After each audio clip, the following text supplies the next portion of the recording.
The Bellagio Hotel is getting ready to open where the dunes once stood. The Landmark Hotel would become the next to die. Sheared in half, the futuristic tower collapsed directly onto our camera. A parking lot is all that replaced the Landmark. Then this was the view from the top floor of the Sands when it came down in November of '96. It will be replaced by the Venetian. And the last to go was the Hacienda on New Year's Eve in 1996. Mandalay Bay is the modern mega resort now going up in its place.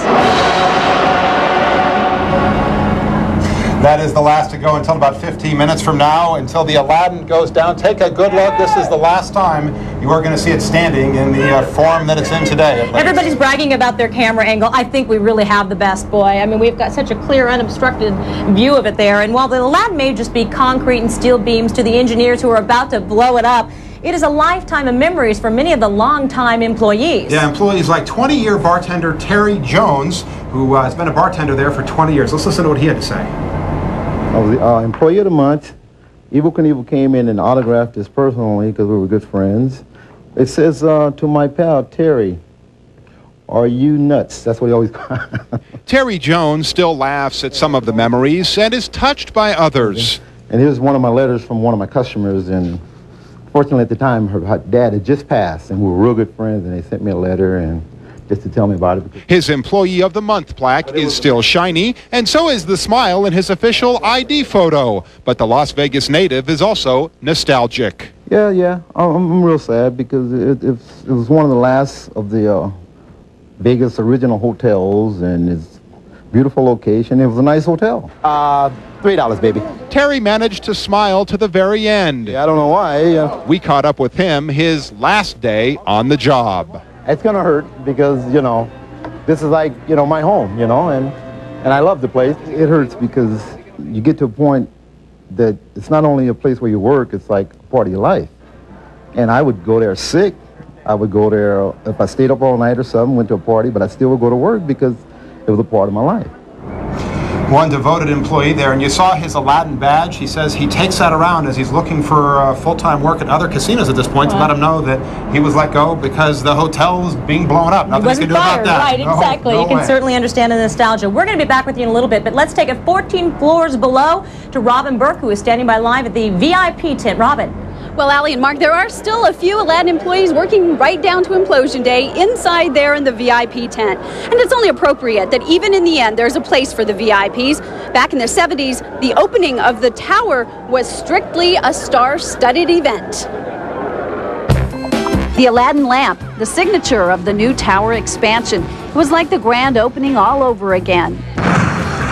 With Hollywood stars like the glamorous Ginger, Tina Louise from Gilligan's Island, Christopher and Linda Day George, and Hutch, David Soul. Character actors from almost every popular TV series of the time made the invitation-only event. And everything from the entertainment to the seating arrangements went along with the theme. The tower at the time was one of the tallest buildings on the Strip. Today, the symbol of the 70s Strip expansion is in the Neon Museum, safe from demolition. And soon, just a reminder of another Aladdin in another time. Now, we just heard the 10-minute siren. We are about 9 minutes away to blast off. Now, the Aladdin will be remembered for a lot of special people, a lot of special events. One in particular historical event happened here May 1st, 1967. And to tell us all about it is Michael Geezer, a day that was fit for a king. Michael. Now, you're absolutely right, Robin. May 1st, 1967, the day Elvis and Priscilla Presley tied the knot, and they did it right here at the Aladdin. Now, the room where the couple got hitched will be reduced to rubble in just a matter of minutes, but the history, like the king himself, lives on. Room 246, a place etched into the history books thanks to Elvis Presley. The king and his queen, Priscilla, were married at the Aladdin almost 31 years ago to the day. A copy of their marriage certificate still hangs on the wall. The Presleys held their reception downstairs in what later became a cafeteria. For years, room 246 remained off limits to guests until the Rosencrantzes from Michigan pleaded with the hotel to let them in. Room 246. And the hotel did.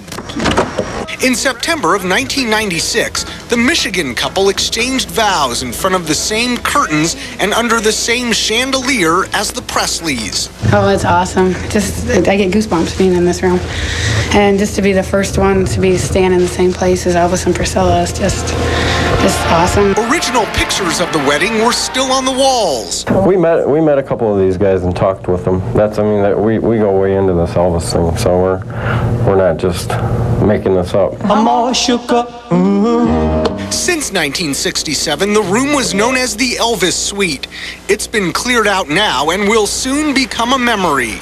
Ladies and gentlemen, Elvis has left the building. And it's a good thing Elvis has left the building, because in just moments, the Aladdin is about to be leveled. Let's go back to the studio and Ken and Kathy. Alrighty, we'll check back with you in a little bit, Michael. Thank you. Well, the Aladdin 7,000-seat amphitheater will be spared from tonight's blast. And so too will thousands of souvenirs. In the weeks leading up to the implosion, just about everything inside the hotel was up for sale.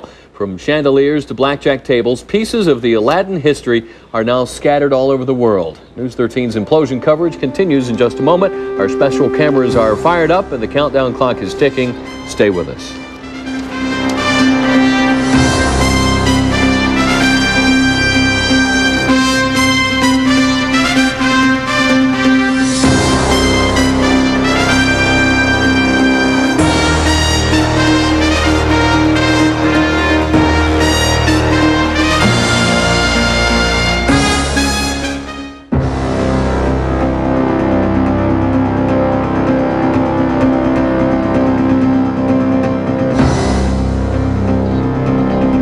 And you're looking at a live picture of the Aladdin Hotel and Casino from balcony cam. The building will become Las Vegas history within a matter of minutes. Welcome back to this News 13 special presentation, the Aladdin Implosion. The structure has towered over the valley now for more than 21 years. It'll take only seconds to come down. We have about 4 minutes to go. Mark Martinez, let's go back up in live Chopper 13 with a look at all the cameras. Mark. Well, that's right, Kathy. We've been telling you about these cameras all night long. News 13 is the only place where you'll be able to watch this from the inside as well as the outside. That camera you're looking at now is what we call roof cam. It is mounted literally on the very top of the building, but it's only one of the cameras we have throughout the rest of the building. Let's take you now live. That is roof cam live that you're looking at now. You'll be able to see the strip in the background as this building falls to the earth for the final time. Now let's take you to a live picture from the 17th floor of the hotel where we have balcony cam, which you saw just a few moments ago. This is located outside penthouse 2901 on the hotel's tower. It's facing south and should give us a real feeling of what it would be like to be up there for the big send-off. Now we want to go to hallway cam. This is also on the penthouse floor of the Aladdin, looking south, 17 stories up in the air. We're not exactly sure how long that camera will last up there with all the debris falling around it, but it will give you an excellent perspective from the inside. We also, of course, don't want to forget about Zoom Cam. This is the most powerful TV camera in the state of Nevada, so when we say we have this covered, we mean it. Now let's go down to Steve Krupe, who's near the blast zone. Steve.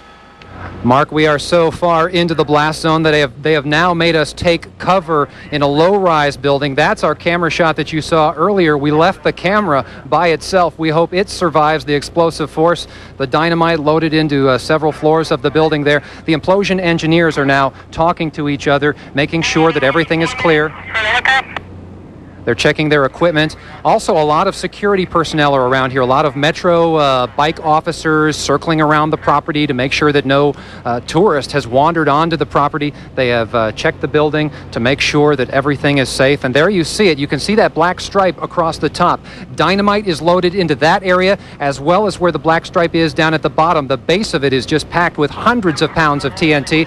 And the way they've described some of the previous implosions is that they're going to bring this thing down the way somebody would bring down a giant tree. A tree cutter would hack at the base of a tree to make sure it falls in one direction so that it doesn't hurt anybody who might be standing around the tree, or in this case, around the base of the Aladdin. It will fall away from this shot you're looking at right here. It will fall, it will splash literally onto that tennis court area where the swimming pool and sports complex of the Aladdin Hotel used to be in operation. The building will fall towards this shot, towards the south. There you see one of the security vehicles making sure that no one goes beyond that line. Where I'm standing right now is on the direct opposite side of the hotel, down at the very base. And here's the view from the strip as hundreds of people look across the marquee, touting what will become the new Aladdin, a $1.3 billion mega resort. We are now just waiting for the 1 minute mark. We'll know that very shortly.